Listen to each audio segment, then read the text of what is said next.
It is no secret we have been dealing with a lot of back and forth when it comes to temperature swings. And this morning we are walking you through the best practices for what is safe to plant this time of year.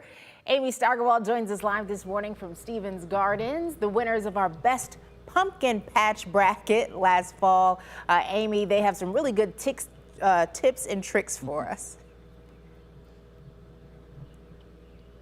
Yeah, that's exactly right, Tim and Tiffany. Thinking back to last year, they were the winners of our best pumpkin patch bracket we did, but we're talking about flowers today and other things that you can kind of safely maintain this time of year as the weather, like you said, is pretty back and forth. I'm joined this morning by Debbie. She's with Stevens Gardens. You guys opened this past weekend and people saw a lot of people coming out getting stuff. Yep, people came out, started getting some hanging baskets, even some vegetable plants with the warning not to plant yet. Yeah, and that's what we kind of want to talk about here. Obviously, it was very warm this weekend. Some people might have kind of jumped the gun, gotten out and planted things in the ground, and you have some advice probably it's good to take those out at this point, just with the weather we're seeing. Yeah, if you've already planted, dig them back up, put them in a pot, anything that's going to keep them somewhere we can keep them out of the weather. Too much wind, too much rain, and too much cold is not conducive to a good, healthy plant. Absolutely. But you guys do have some options if people do want to kind of make their front porch look a little nicer that they can come here and check out.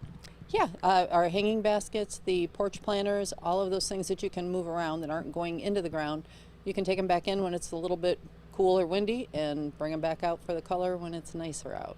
And besides the beautiful flowers that we see here, what else do you guys have right now that people can come and take advantage of? We have vegetable plants for the garden, which you can buy now, just don't plant now. We have bedding flowers. We have some unique gifts. We have jams and jellies that we make, and we also have the friendly farm animals. And you said Mother's Day, typically your busiest time of year. That's somewhat coming up. Yep, Mother's Day is always the busiest time, especially if the weather is nice.